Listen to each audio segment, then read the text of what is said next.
uyakudumisa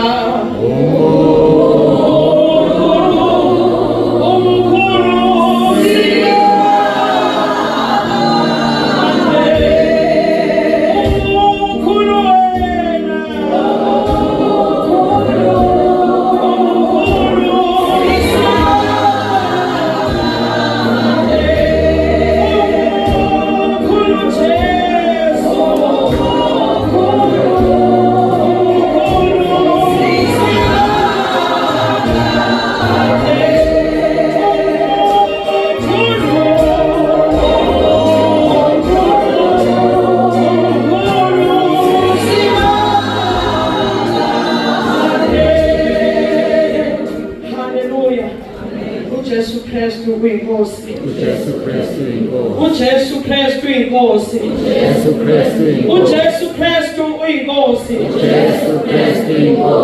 ngiyabingelela egameni lika Jesu Kristu waseNazaretha ngibingelela umpostoli ngibingelela umama umpostoli egameni lika Jesu haleluya bazalwane ngizobonga uNkulunkulu haleluya akumnandi ukumalana yazi mina ngendlela engasabi ngayo kodwa ngishawa uvalo kunamazwi akhuluma uMamtsibande enkonzweni yangoLwesine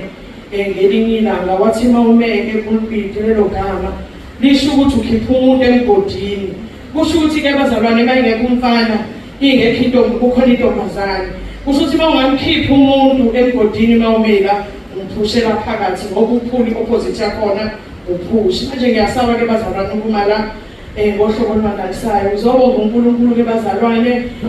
ngingenile ekhaya lezwi haleluya ngifakiwe ke bazalwane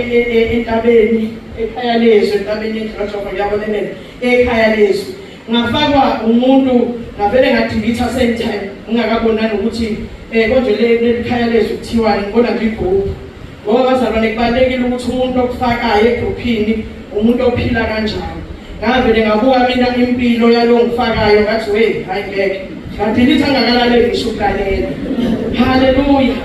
kanti kuzofika uMamzondi angixoxele uzongixoxela nje naye ngoba bengakwazi bengisindisiwe ke bazalwane kodwa ngingakwazi ukuhlala nesono ukuthi ngihlambuluke endaweni eronke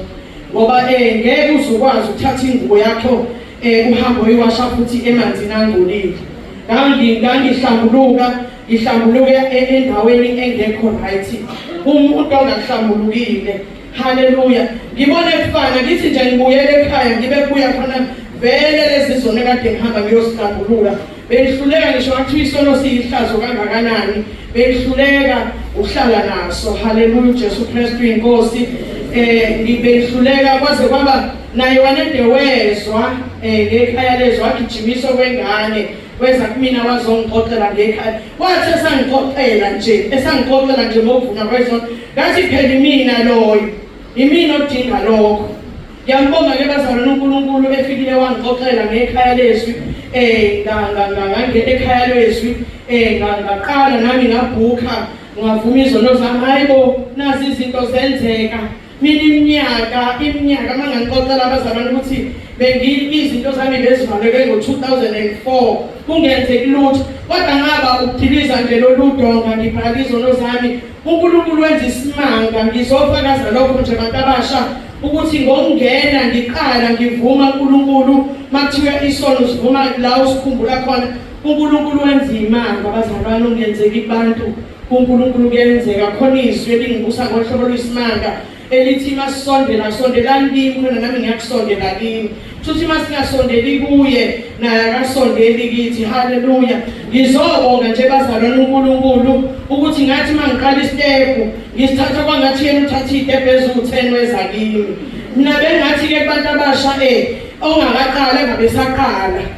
utshelwa yithi igama lami besengikhohlwa ukuzisho ngifikile kwaNdlovu eGreat Town haleluya